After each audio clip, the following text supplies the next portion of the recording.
soils there. And if you go this side of the country, there's Zimbabwe and Zimbabwe dams, and there's fantastic soils in Eswatini. But we're busy importing food and vegetables from Cape Town. Come on. We should be the ones that are generating, that are growing those foodstuffs here and turning them into processed agro products and selling them to the rest of the world. Do you know the space, the area between just that other side of Nyamanjovu, all the way through Bulawayo, all the way through Eswatini, past West Nicholson, across the Limpopo River to a factory called ZZ2. I don't know if you've seen it, the tomato factory in the Limpopo area. That is a world-famous tomato belt. It cuts right through Bulawayo. Bulawayo's got both sides of it.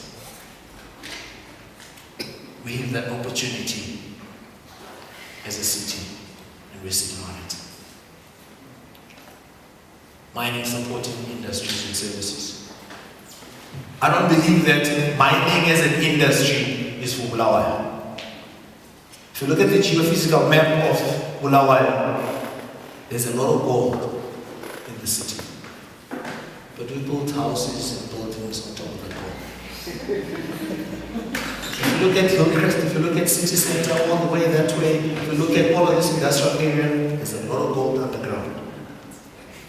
But we built houses and buildings and all sorts. But that doesn't stop us from providing services, supporting services and supporting industries to the mining towns around us. Eswatini is a fantastic potential for mining. Matopo is a good mining area. Our mine is just down the road. But the hub for the supporting services for those businesses has a base here.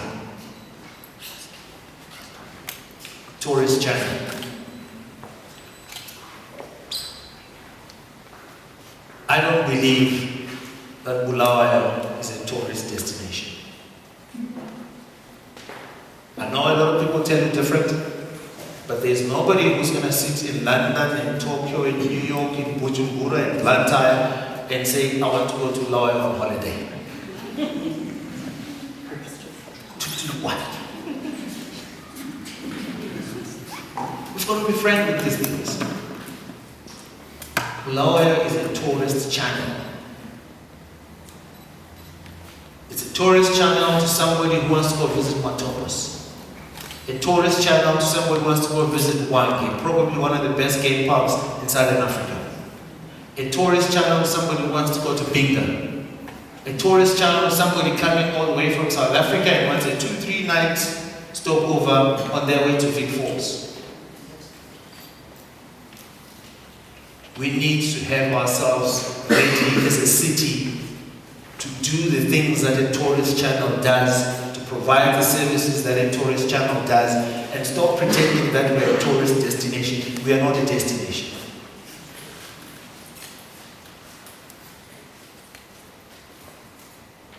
New industries.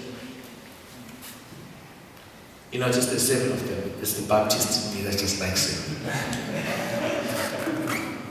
We are going to get new industries primarily driven out of the knowledge that is generated in the city from the universities. And a lot of these industries will be online industries. The challenge though is the generation that is the authorities now is my generation and maybe older, and we don't understand these things.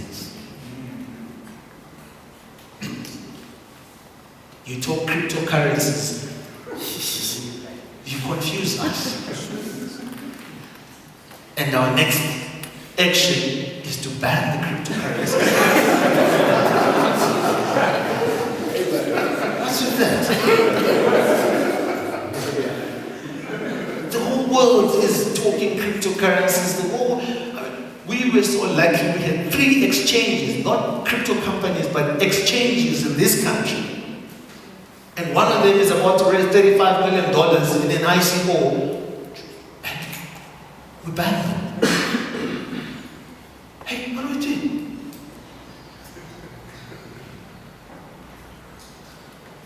authorities got this one wrong. And I know there's some newsmen people here, but it's okay. The authorities got this one wrong. Cryptocurrency, as an aside, in my opinion, is the next big disruptor in the world. Don't ask me how, but I strongly believe it's the next big disruptor in the world. But let's leave that with the authorities. They get into trouble, stay there. So those are my 7 areas. And what I'm saying to you about those 7 areas is that if you are not in those industries, in my opinion, you should be around them at least. You may not be involved directly in any of those industries, but in my opinion, I think you need to be working yourself to be around those industries. If you have to be based in Zimbabwe. Let's go to number 3. But before we go to number 3, can I just have a sip here? I'm getting a bit dry. That's better. You'll see as the evening progresses, I'll be happier and happier. By virtue of the fact that you've been disrupted and you still want to stay in business as a city, as a business, it says that you need to restructure. You need a new structure. And the reason for restructuring is to reduce or eliminate costs, and you simplify processes and structures so that your product or your service is cheaper than your competitor. And your competitor is not the guy down the road, but it's the other guys all over the world. Be ruthless in your restructuring. If your new strategy says you need 10 people in the business and you got 50, get rid of the 40. If your new structure, your new strategy says you need 10 people in the business and you got 50, get rid of the 40. Even if in that 40, there's your brother, there's your cousin, there's your sister. Retrain them, do something with them, but they do not belong in that business. The same thing with the city. We've got 2 tall buildings in town there that is full of city employees and all sorts of buildings all over the place. When you restructure the city, you will not need half those people. But we need to be brave enough to say, guys, there is no future for you in this business. You're going to train me for this, that, and the other. It's been good knowing you. But we need to be that brave. Oops. The structure needs to be determined by a strategy. Remember, we said you need to refocus the strategic thrust of the city. And that is what will determine what structure you then need. Once you've got that, you then start to move forward. Let's go to number 4.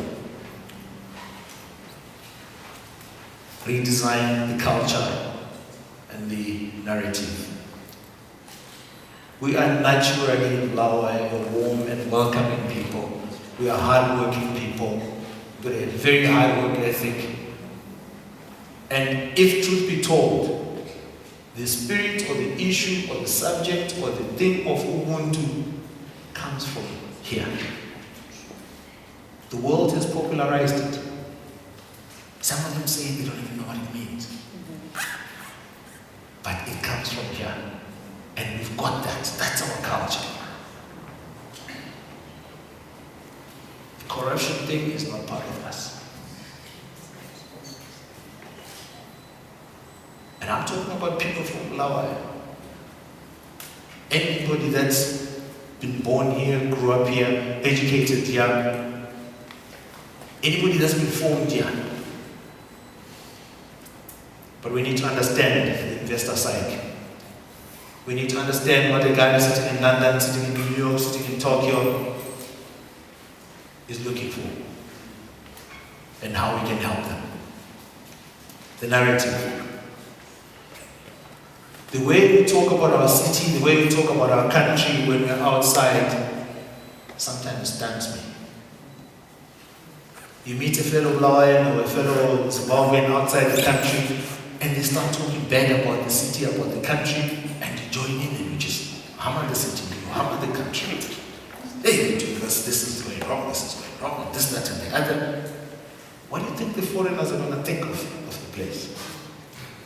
They take your opinion because you live there. And you're the one that's talking the place down.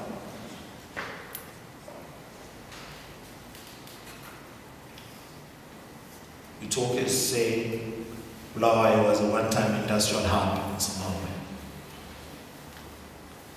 Maybe correctly so. Why don't we reverse that and talk about what it is turning itself into? The rising giant, the rising sun, the upcoming city.